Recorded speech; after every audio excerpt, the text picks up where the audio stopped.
Sir, since you do not have the game on ESPN, we wanted to update you. Your Dawgs won the contest. Yes, also, near the end your quarterback was running in for another touchdown, but suddenly decided to kneel on the 1-yard line. They did not, as you say, cover the spread. What?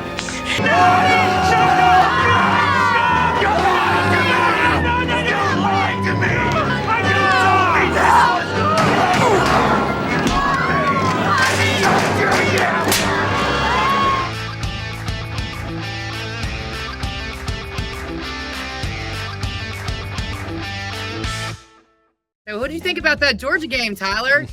I thought it was How'd it horrible. go? Personally, I thought it was terrible. I mean, What kneeling on the happened? 1-yard line is a disgusting way to lose some money. But you know, It is. they say good teams win and great teams cover. So Yeah. Wow. Okay. All right. Well, at least we pulled out the win, Joe. I mean, Yes. I mean, that gave you yes. a heart attack.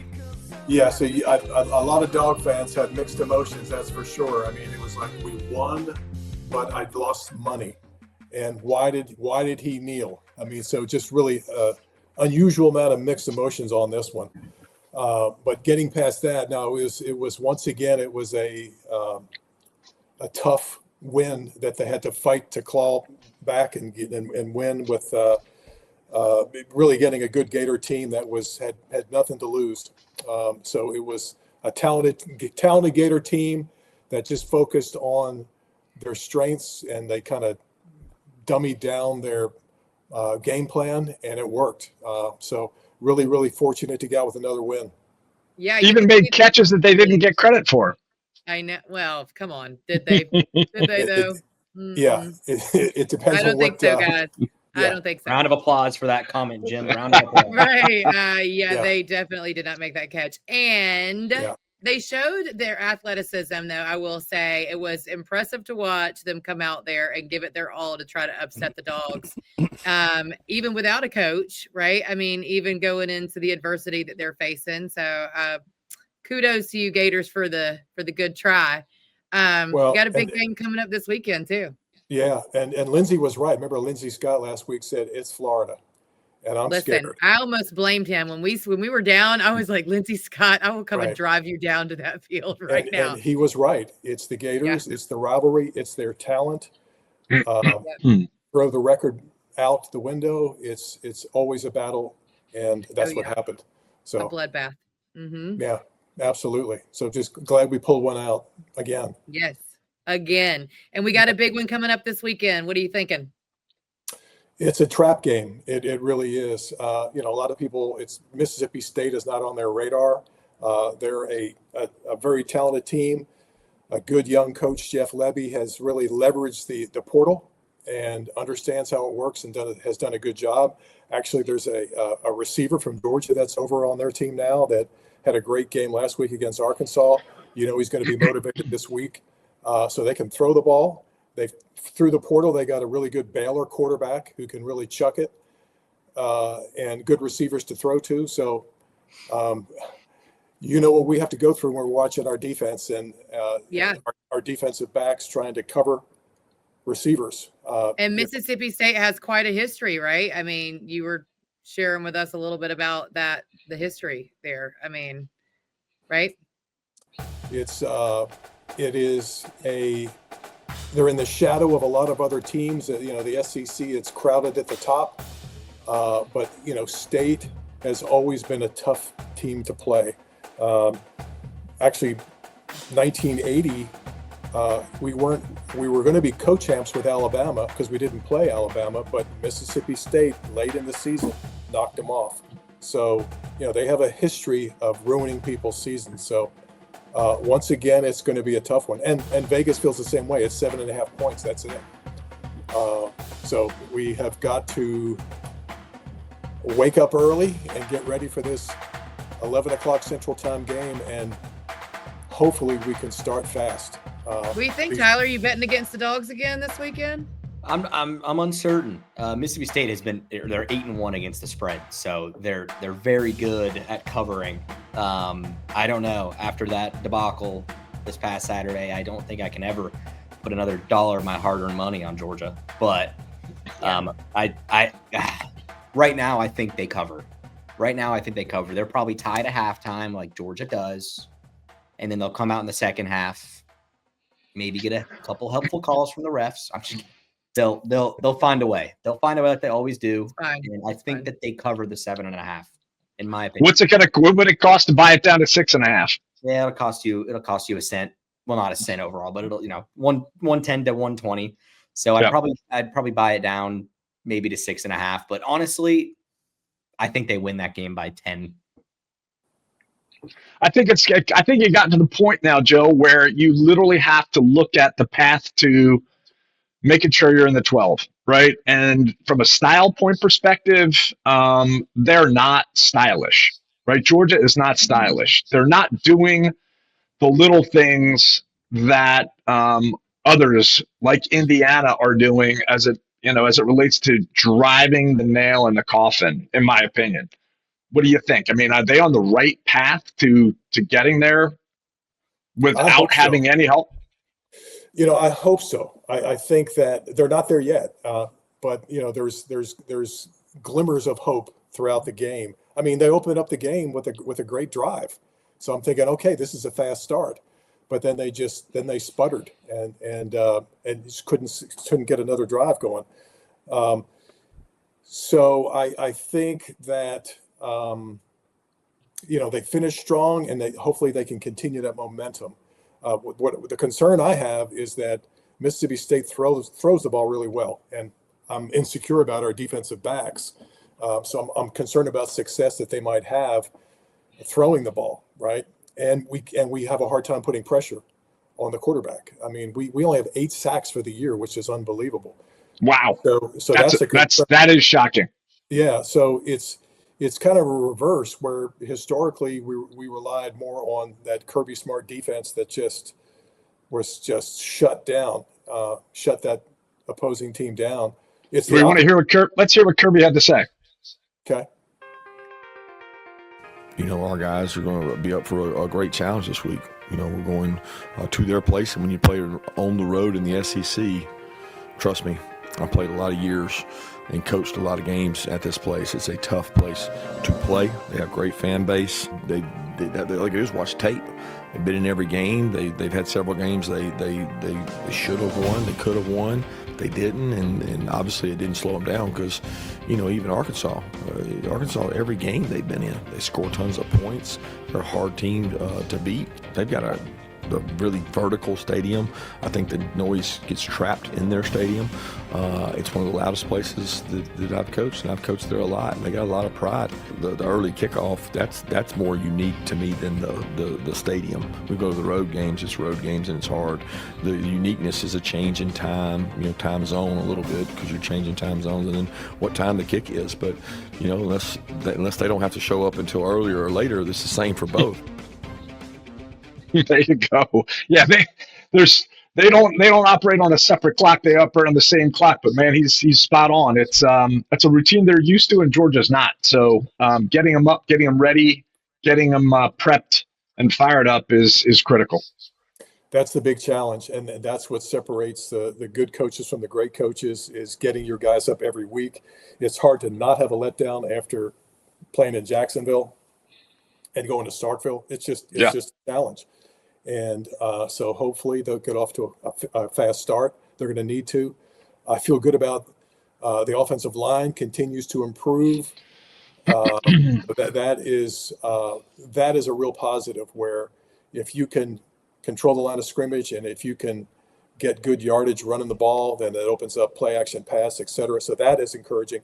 That's a problem for State. State's defensive line is suspect. They give up some yards. So that we should be able to have a lot of good sustained drives and score points.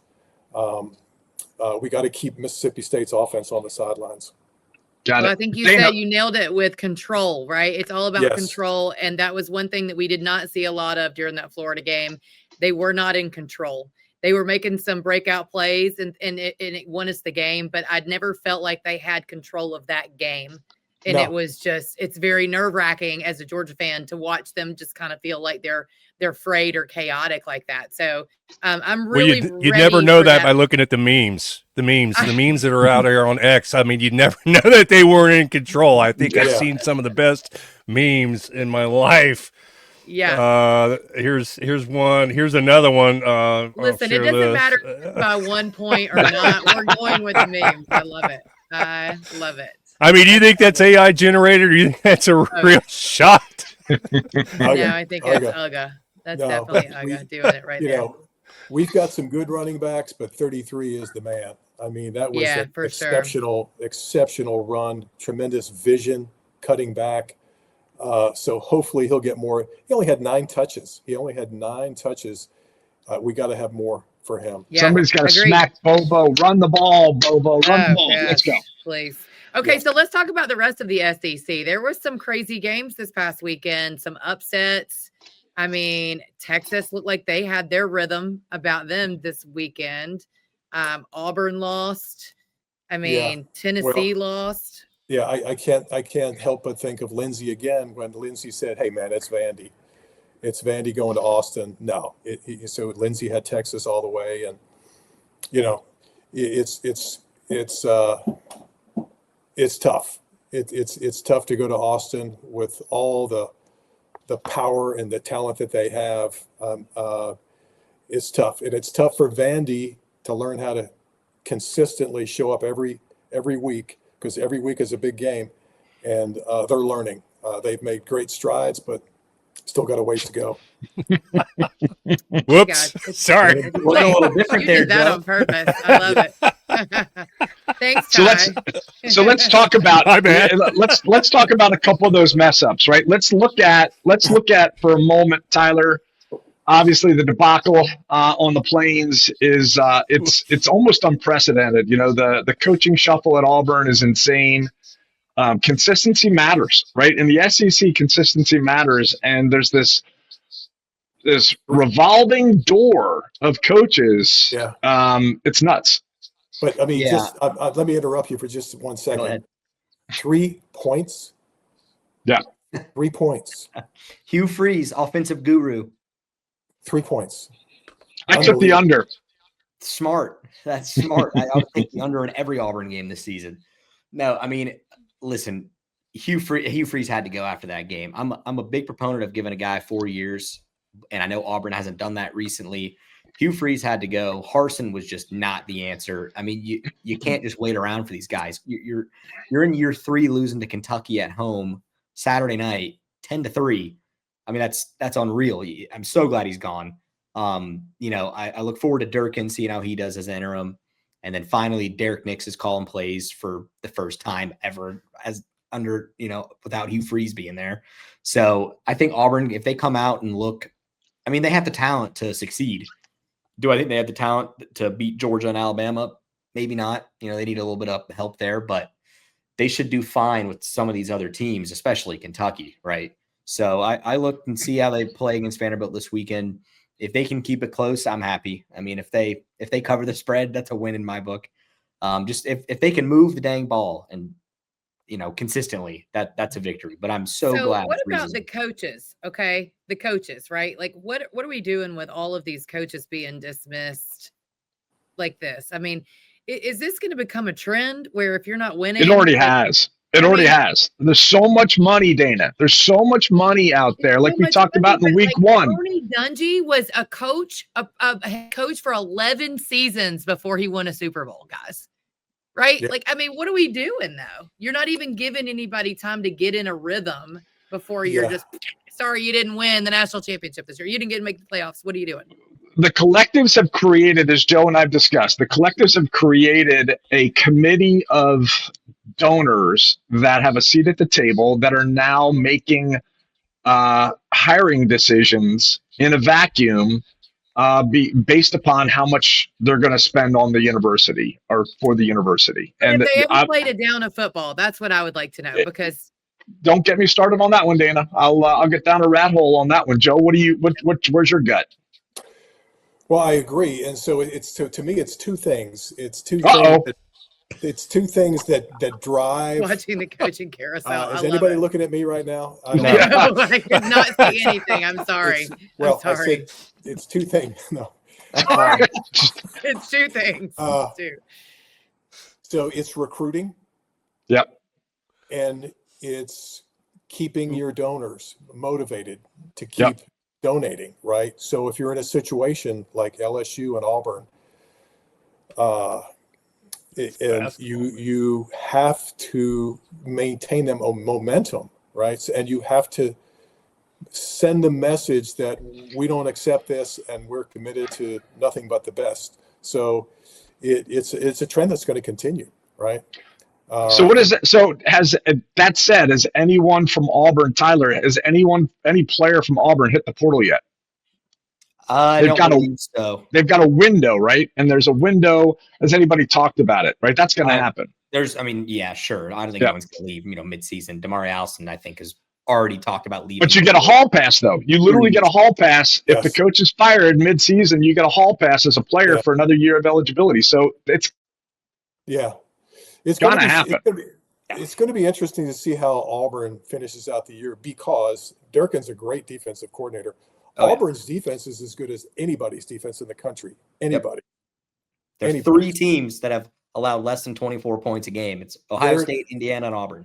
100%. It's an offensive problem for Auburn. You seem a little frustrated by that, Tyler. Yeah, very. We have a top 5 defense and a bottom 5 offense. It's horrible. Right. It's crazy. It's not fun to watch. I feel the emotion coming through the screen. All right, so let's take a quick drive up north a little bit, northeast, and talk about the debacle that happened in Knoxville, right? First and foremost, I'm going to start a petition that says no more blackouts. It's a complete disaster. It's a distraction. The orange rules in Knoxville, and you took away their 12th player by the stupidity of just wanting to sell a couple more jerseys of a different shade of color. I think it's ridiculous. I disagree. Halloween. I think they're in trouble. I think Heupel's now in trouble. He's got to get his act together. I agree with that. Keep the black jerseys, though. Yeah. No. Well, but it's one thing to lose to Oklahoma, but I mean, I like the black jerseys. They really lost. I mean, it wasn't close. No. I mean, Oklahoma just separated from them quickly. So Tennessee's one of those teams that's trending down. I mean, they're getting better. They're getting worse, which is kind of surprising. On the other hand, you've got an A&M that is trending the other way. Arguably the best team in the country. Yes. Arguably. Sure, I mean, you look at arguably the best fireworks show, best team entrance and fireworks show in the country. I mean, this is like the post says, this is badass. It really is. Look at that. Look at that. And that's Aaron Murray saying it too. So. No, the black needs to stay. That was so cool. And they just I loved it. Look at the fireworks. Look at this hit the guy right in the face mask. If he catches that ball, it could be a different game. I mean, Oh my god. So is Neyland Stadium the largest venue in the country? No. It's right up there. It's up there. It's neck and neck with Ann Arbor, College Station. Yep. Austin, Ohio State, Penn State, Ohio State. Yeah.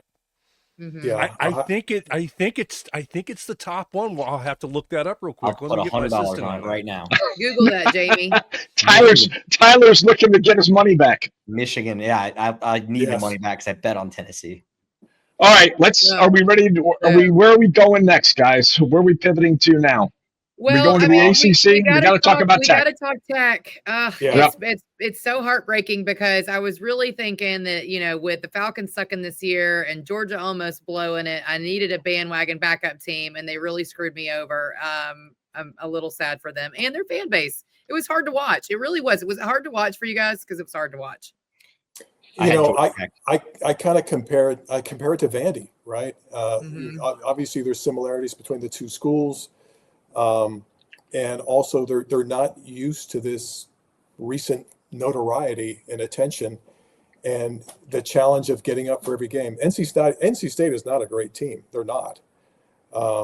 And they went up there and they got beat soundly. So we'll see how they respond. We'll see how they bounce back because it was a bad loss, and I think that's why they dropped so much. I think they dropped 10 spots. I They're think 17 now. Yeah. Yeah. And, well, two things on that. One, the comparison of Vandy is so spot on, and both those teams played each other in the Birmingham Bowl last year. Now they're having the same level of success this year. So that's a great comparison. And another thing, I mean, NC State's not a great team, but they also handed Virginia a loss earlier this season. So I think that stadium just got a little bit of magic in it. The team might not be great, but they've got something going on down there. Okay, well, let me tell you something. They do have something going on. What's one thing that NC State has that no other college in the country has? I bet you'll never guess it. I bet you'll never guess it. So I will bet the house that none of these boys know. Well, so here's what I know. Time out. Here's Joe. Here's what I know about NC State. Okay, it's obviously it's an ag engineering school, and heavy engineering, and I think there are more males than females with the enrollment. So that's kind of a unique thing about State. But that's the best I have. All right. Anybody else? Okay. Wake used to use it as when they gave college tours. Wake used to use that as their campus tour back in the day. But okay, Jim, are you just putting your house up, or are you putting your house and your townhouse up in Alfred Way? Yeah, no. There's no. Can I have the sports book? Yeah. No. So okay, they actually have the only male and female mascot, and they are considered married. Oh, did you know that? Mr. and Mrs. Wolf. Yeah. Okay. Wow. Interesting. They were married by fun little factoid. They were married by a demon deacon. They were. Oh. And they renewed their vows at 30 years. They renewed their vows. Wow. I know. Okay. So there you go. That is a fun fact. It is a fun fact. It is another fact. Yeah, here's another fun fact. They won't make the playoff. Yeah. So there's only one team. There's only one team in the ACC that's going to make the playoff this year, and it looks like right now it's going to be Virginia. Yeah. What's a fun fact about Virginia, Dayna? That's where you're from, right? No, that's not. That's fun, but that's not a fact. They've got no. Joe Happy was going to go to Virginia Tech. What like one other school that we discussed earlier, Auburn? They have 3 mascots as well, don't they, Joe? 3 Cavaliers, Wahoos. They got another one? I thought they did. I could be off. Auburn only has 2, right? I thought Wahoos, Auburn only Cavaliers. had 2. Yeah, we got Plainsmen. Auburn. Yes. Auburn. Yes. The Plainsmen. Very good. That's because of that Yellowwood donation. They're over there playing. The yellow fella. The yellow fella. He's the man behind all the Bible. Well, hey, jumping back to Georgia Tech, we have to make a mention of this. Yes. Okay. Yeah. So, I mean, seriously, this is their season is not over. I know they're disappointed, but their season is not over, and they are producing some seriously impressive things.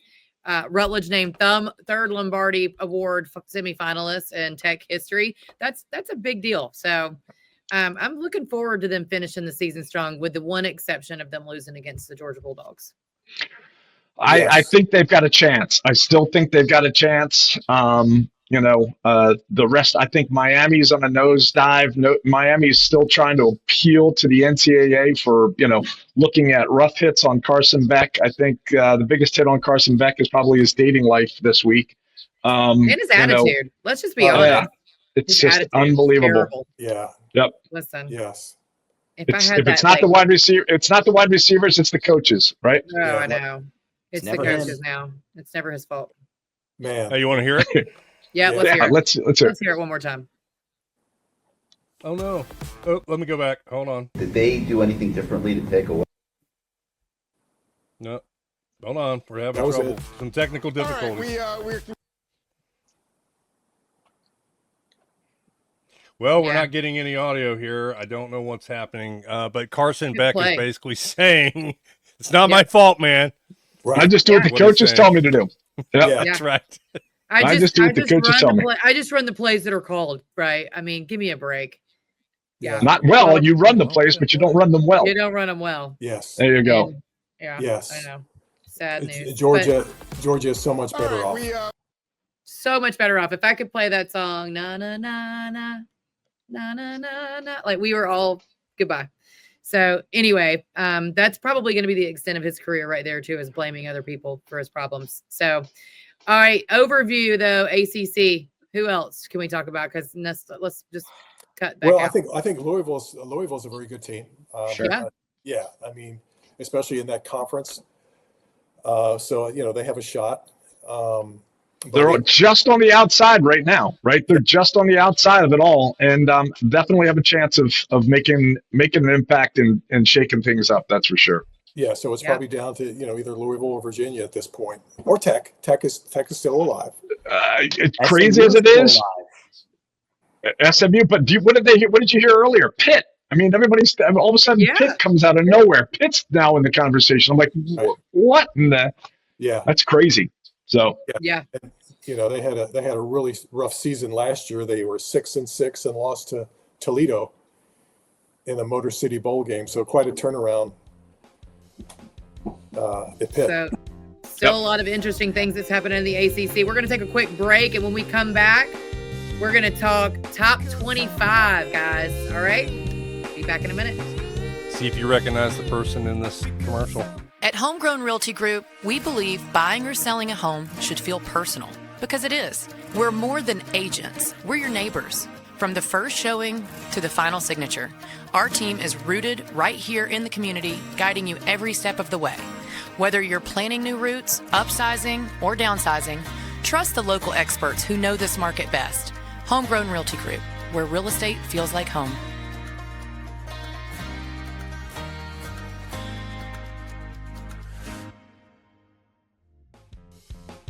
Yay, we got an ad read in. Yay. Was that you, Ty? It was. Was that outstanding? You didn't recognize the. Oh, you're being funny. I see. Bump. All right. All right, let's talk about it. So the bottom line to me is the top 25. It's in a blender, right? Now, and it's going to change. Top 25 teams.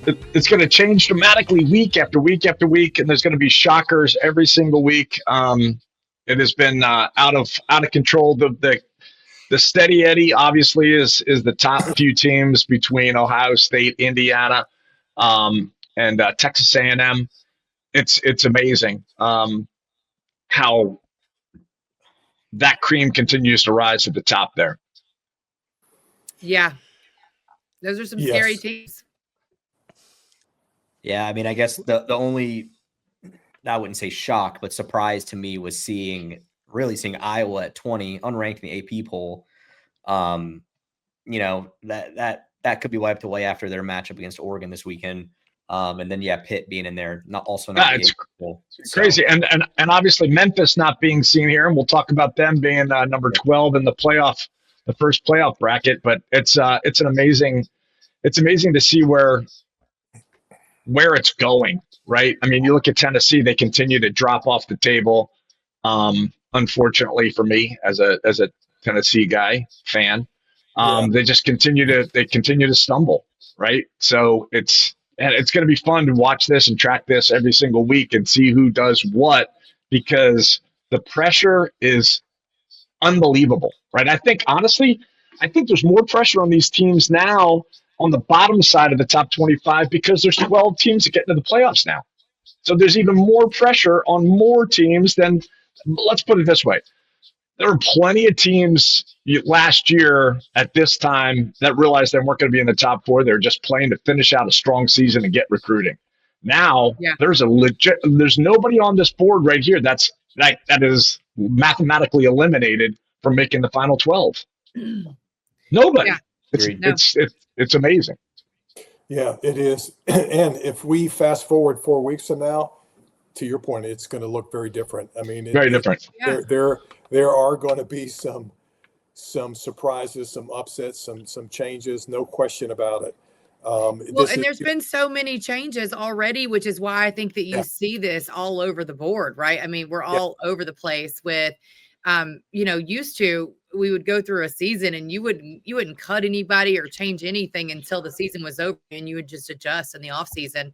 And now we're just doing it mid-season. So things are just hopping all over the place because players are trading in, coaches are being fired. We don't know what the dynamic is going to be from week to week. So it's actually keeping it really exciting for us and probably not so much for the organization. It is. Well, I think it's really exciting that ESPN has figured out how to take something like the NFL draft and make it a weekly programming type of approach and do this every week with the top 25 and then the projected playoff. Yeah. I mean, they're generating an hour of programming a week, stretching it out with the music and the drama. Oh yeah. And it's ESPN again. That everybody seems to be hating this week. So Yes. Well, let's go back. Let's go back to the top 25 again, Ty. I mean, the bottom line is this: we've got huge impact games already. Provo. We've got game day heading out to Utah to see the BYU game. I mean, Texas Tech, BYU. It's a massive game with massive implications right off the bat. So those are two teams that most people don't know much about at all, and many people probably haven't seen them play because a lot of times they have a 10 o'clock Eastern kickoff.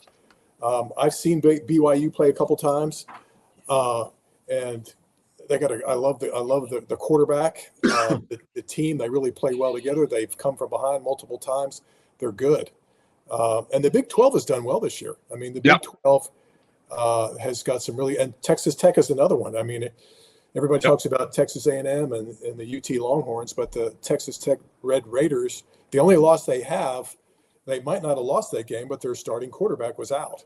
He's back, he's healthy, and that's why they're favored over undefeated BYU. So two good teams. That should be a fun game to watch this weekend. What's the spread in that one, Tyler? It's 10.5. Whoa! And Texas Tech is getting 10.5. Texas Tech. At BYU. No, it's at Texas Tech, and Texas Tech favored by 10.5. But BYU's in the top 12. Texas Tech isn't, but they're both in the top 12, are they not? Yeah, they're both in the top 12. Oh, yeah, my bad. But I think you got to give some props to Bear, number 47. I mean, so what's going to happen there? Stud. Yeah, I've seen him pull out a couple games already this year. I think I'd go with BYU. Completely agree. I will be taking the spread, and I'll sprinkle on the money line too.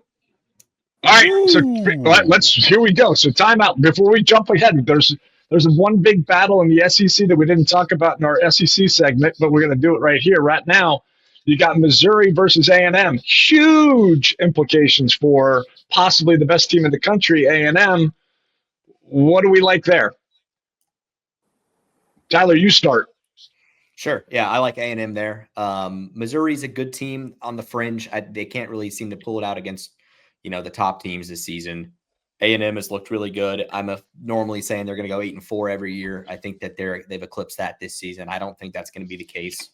They might stumble against Texas, but I don't think they'll have a problem. 6.5, a touchdown. I was going to say, is it still 6.5? Yeah, it's still 6.5. So I'd take that for sure. I wouldn't like to go any higher though. Yeah, that's tremendous respect for Missouri. 6.5. But the question is Texas A&M to the point where they're going to be up every week, right? Are they going to be vulnerable where they're not going to be up as much as they need to be for one particular week and they get knocked off?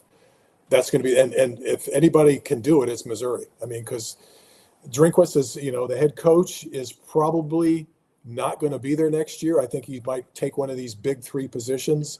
Agreed. In the SEC, I mean, you can only do so much at Missouri, so he's going to get more money. He's going to get more everything at either Auburn, Florida, or LSU. I don't know, man. I don't know. Timeout. The money they're putting into that stadium at Missouri, they're doubling down, man. The Tigers are doubling down, so it will be interesting to see. Yeah. One last comment on the top 25 here, Dayna. Little known fact. We're going back to we're quizzing. Who do you think's got the toughest final stretch in the schedules here? I mean, Georgia, of course. Oh, come on. Let's go farther west. There's a Georgia connection to this guy, but further west. Eugene, Oregon. You look at what Oregon's got to finish the season. Holy moly. They've got a tough road to success. And if they run the table, they deserve to be in the top few moving forward. They can do it. They can. I just, I mean, I don't know though. It's just going to be interesting to see. Like Tyler's making these bets over here, and I would agree with him most of the time. And he's lost a lot of money, so I'm not going to put money on anybody right now. Thanks to your team. Yeah. What? Sorry, I have one additional graphic here to throw up for Tyler. Uh-oh. It's a too soon graphic in my opinion. I didn't make it, but here we go. Wrong screen. But so it's the national championship odds. Too soon, right? But I don't know if you've seen. There's some value there, though. I mean, that's value. I wouldn't do it, but Georgia plus 1,000. There's some great value. I mean, that's a big number. A&M plus 1,000, great number. Wrong really sound effect there. The only one I wouldn't take. Yeah, thank you. Bets I wouldn't take there are Ohio State and Indiana. Sorry, Dana. I wouldn't take Miami or Texas either. Purely on value, would not touch Ohio State and Indiana. It's too low of a number. But look at Indiana. Who would have? This is not basketball. I mean, who would have? Well, they I who know. would up on basketball and started focusing. Who would have on thought their Indiana would be that? We would be looking at that IU logo. I mean, like we said in week 1, culture is everything, and this guy breeds confidence. Signetti is it's contagious what the guy does and how he gets his team fired up. I mean, it's nuts. Well, so and he's embraced the new age. He's embraced the portal, right? They did a fantastic job getting Mendoza from Cal. Yep. And others. And he also embraced $93 million a few weeks ago. That's easy to embrace. Yes, it is. My big brother hasn't offered me $9 or $3, so tough to embrace that. But anywho, Tyler, you bring in your top 5 next. Yes, let's go there. Tyler's top pick. You're going to share. Can you share your screen, Tyler, for me? Sure. Wait. I got a special picture in a picture set up for your. So the last big game of the week that we didn't talk about is Oregon at Iowa. Of course, Iowa got included in the college football rankings, weren't in the AP poll. This is a big game. This will be very interesting, right? Oregon got to go all the way across the country, play at Iowa. Or maybe not all the way across the country, but they got to go far. 6.5. I like it personally. Under a touchdown. I think that's a talent mismatch to a certain degree. And I just think giving them less than a touchdown seems pretty easy to me. Curious to know what y'all think about this game. How has Iowa done against the spread thus far this year, against the lines this year so far? They've done well, 6-2. Yeah. Okay. So that's something to consider. How about Oregon? 5-3.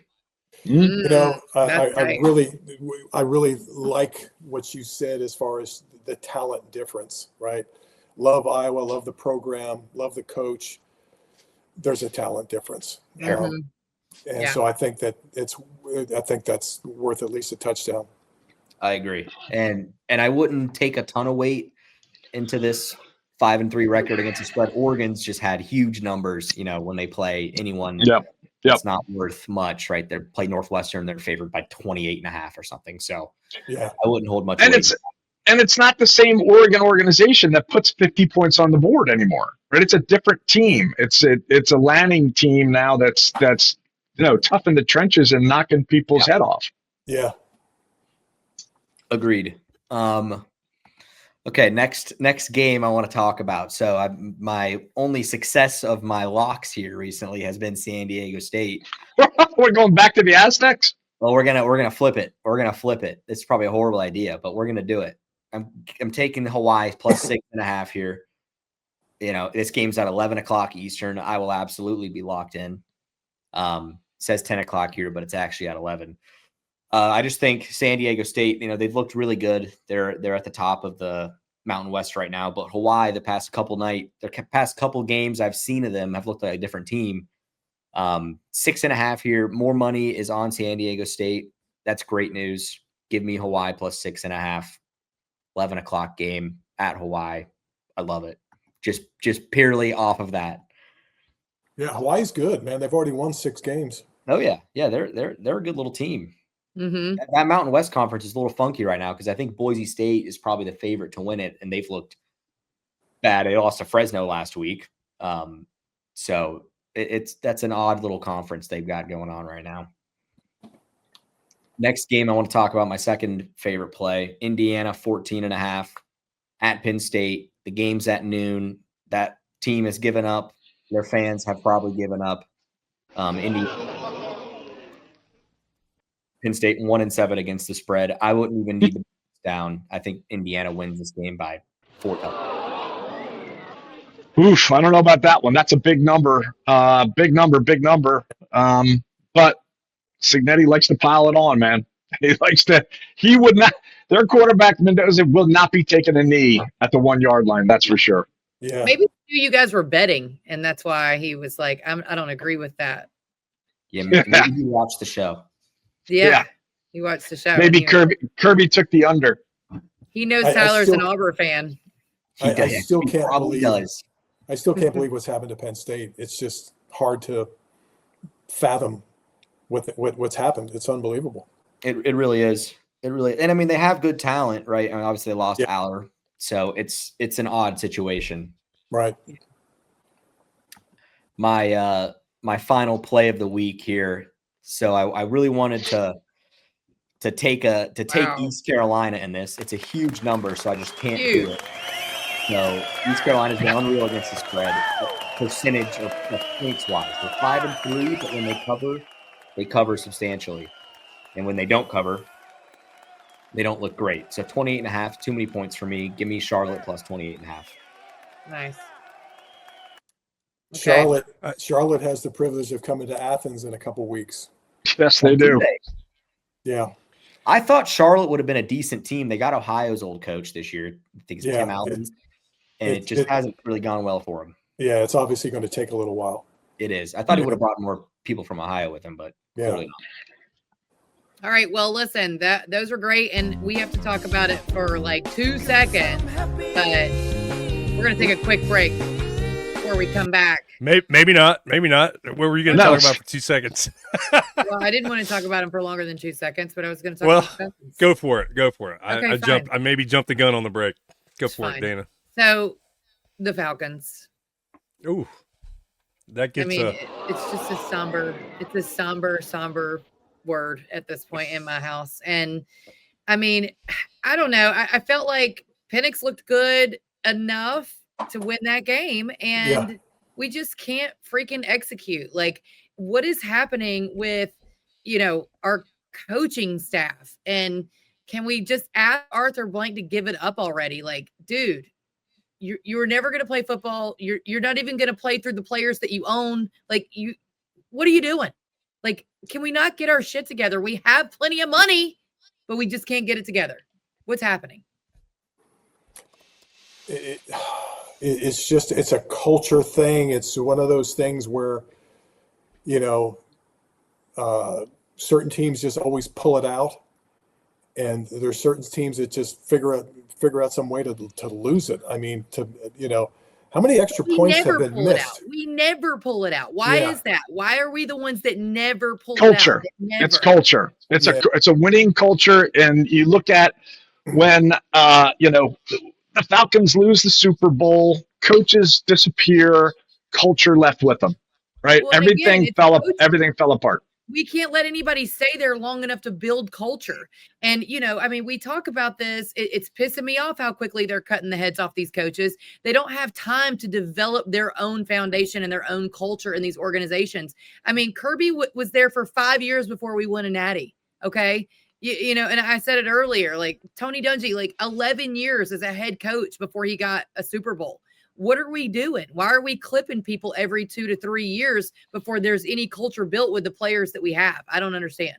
It's very infuriating as a Falcons fan to watch this year after year after year. And we blame someone every single year. And I'm over it. over blaming everybody. Like, just let's wipe the slate clean and start over completely. That's exactly what has to happen, right? It's exactly what has to happen.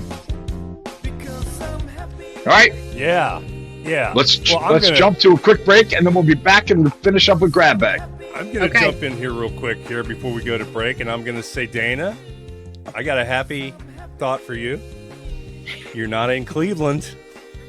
That's true. You're not a Browns fan. Listen, I could be a loser and be cold. Those people are not happy if they're not losing. I mean, they're happy to be losers up there. That's a tough deal. Yeah. It is a tough deal. Yeah. And, and I feel their pain, which is why everyone from Ohio typically ends up being like my best friend, because we know what it's like to be losers. All right, here's a quick break. Follow us on our social media. Here we go. Hey, all you Southern sports freaks. Offsides is a new podcast that's jumping to go offsides with you. The Happe Brothers, Tyler MegaBook Megna, and the Dazzling Dayna Kinney are looking to chew those game chops down to the bone. Check out our full-length episodes on Rumble, YouTube, Facebook, and X. And keep watch for our punchy shorts and reels on those platforms, as well as Instagram and TikTok. Throw us a like, share, and a follow. Please help us grow, and we'll be forever grateful.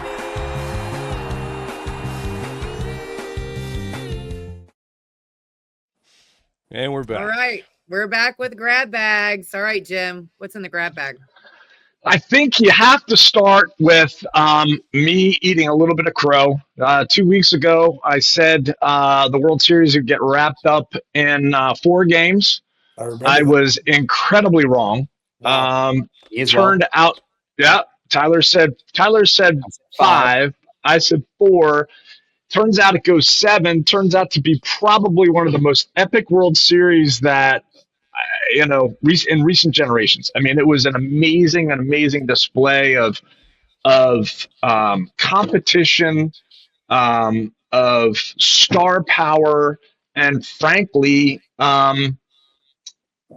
humility. There's lots of chatter going on around the league and around the sports world of some issues that faced pitcher from the Dodgers, personal issues. Not only did his team respect his privacy, but the Blue Jays organization embraced this young man and his family and stepped up. And they showed great class and humility. I think it's going to be a World Series that people talk about. And something Tyler and I talked about a minute ago was the fact that the Blue Jays outscored the Dodgers 34-26, I believe. I mean, that's a huge difference. 8 run. I mean, and let's put it this way: it was 8+ games. It wasn't 7 games. They had a double. They basically played a doubleheader, 18-inning game. The last game of the World Series went extra innings. I mean, it was an amazing display of moxie, consistency, determination. It was phenomenal effort. Tyler, I mean, what's your gut say? Yeah, I mean, that was the most entertaining World Series I've probably ever watched, obviously outside of the Braves winning, but that was for a different reason. I think pure baseball, that was as good as it's going to get. Was really pulling for the Blue Jays there. I thought they had it. I mean, if you're this close, this close, unbelievable. This close. They're 2 inches away from winning the World Series on a play at the plate. I mean, just an amazing World Series. And leave it to Will Smith to just slap it in at the last minute. Yep. So it's an interesting point you pull out Will Smith, because the star power for the Dodgers, they showed up and they did okay in the beginning, but they petered out, and you had guys come out of nowhere. And Dave Roberts, I mean, some of the moves he made, Tyler, gut moves, Rojas. That's the best story of it, in my opinion. This guy hadn't had a hit, Joe, in a month. I know this is shocking to you. Yeah. Guy hadn't had a hit in a month and a half or something crazy. Comes in and hits a home run in the World Series and makes at least two stellar defensive plays that literally sealed the championship for the Dodgers. It was amazing. Yeah. I love it. Yeah. And we're gonna get to say that the Braves won a little bit because Freddie, but no. Okay. They're gonna we're put not. him in the Hall of Fame in a Dodgers hat, and I'm gonna be sick. I put it in. It's going to happen. It will. He's now a I think he's Dodger. gonna come Guys. back to the Braves and retire to the Braves. That would be ideal. I don't know if it'll happen. It would be but that ideal. I think it will happen. I think it will. But anyway, it was entertaining. It was incredible all the way down to the end. And you could just feel the emotion in that game, the whole game. It was crazy to watch. And Yeah, you know, even I watched it. And really you could enjoyed not watch it. It was insane, especially, I mean, after watching the amazing day of football and then that ending your night with that World Series win, it was insane. It was a lot of fun to watch. So congratulations to the Dodgers. What's next in the grab bag, Jim? The thing that I would wrap up the grab bag with is, we think Arthur needs to sell the Falcons. Yeah. Does the NFL have an opportunity to just remove Jerry Jones from the Cowboys and just give him a few $1 billion and say, dude, get lost? This game is and Woody from Woody, what's his name, from the Jets? I mean, come on.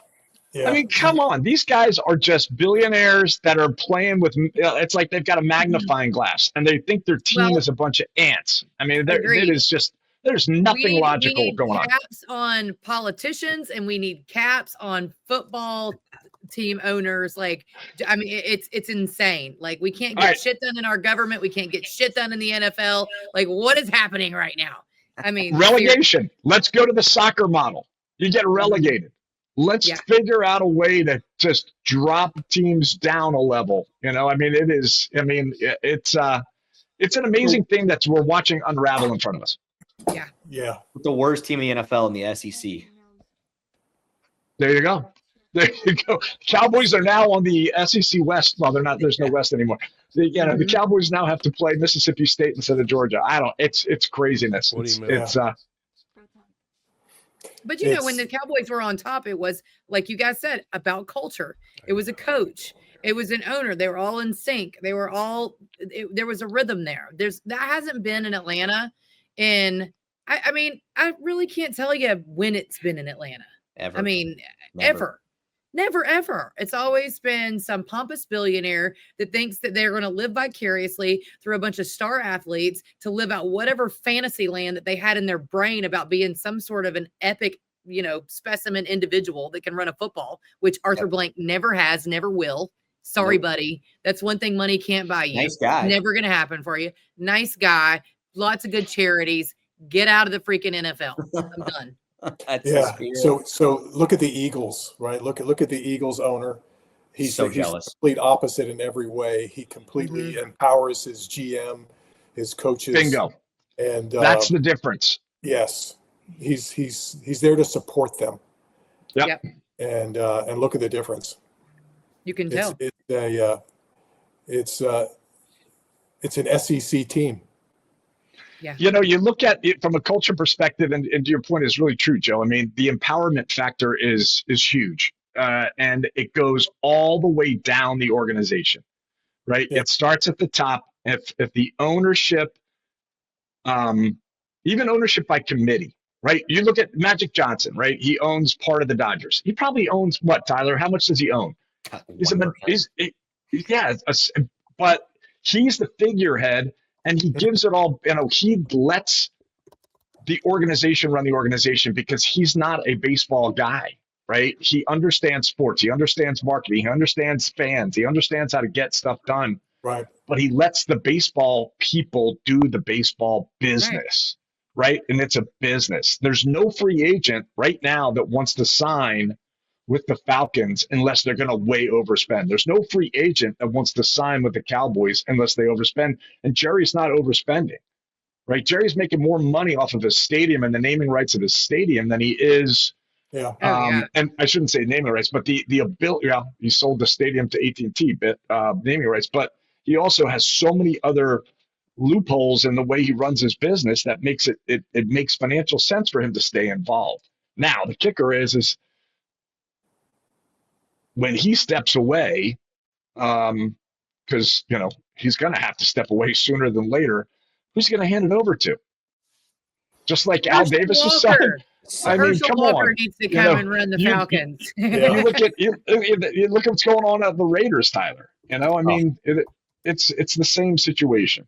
Yeah. Right. Yep. It's the nature of the league. Yep. Well, and I thought about this the other day. I'm like, wouldn't it be cool if you could play fantasy football, but also play with coaches and owners, like really be able to piece your team together fully, because that matters just as much as all of the other players. It's if not Absolutely. more so, right? Absolutely. I mean, it really does. Yep. If you could pick your coaches and your owners in your fantasy leagues, man, you could kill it. All right, my last grab bag for the night is: does Nebraska, even though Nebraska's had a rough go, does Nebraska respond after losing their quarterback for the year? I mean, they only got a few games left. Are they gonna, no pun intended, are they gonna limp through the season and make it a compelling finish, or are they out of gas, Joe? I think they're going to limp. I think they're going to limp based off of looking at the performance of the backup quarterback. I mean, there's a huge drop off. So it's going to be a real challenge for them. It really is. Tough break with, and the amazing thing, Raiola was trying to get back in there with a broken leg. It's obviously it's a good thing that it didn't let him back in there, but it's too bad. But I just see a real drop off there. Now, is he coach is going to go somewhere else? At Penn State and versus Iowa to round up the year. They can go 2-1. Yeah. Who's the two? UCLA and Penn State. Nah, I don't see him. I don't see it. No, I don't see it. It's too soon.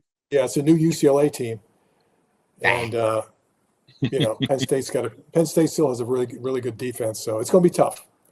Yep, it's going to be tough. It's gonna be tough. That's I all fell I got, asleep while you folks. guys were talking about that. I'm sorry. What just happened? That's I'm all back I in got. the SEC. That's all I got. I'm done with grab bag. All right, guys. It's been a fun time hanging out with you. We'll see you next week.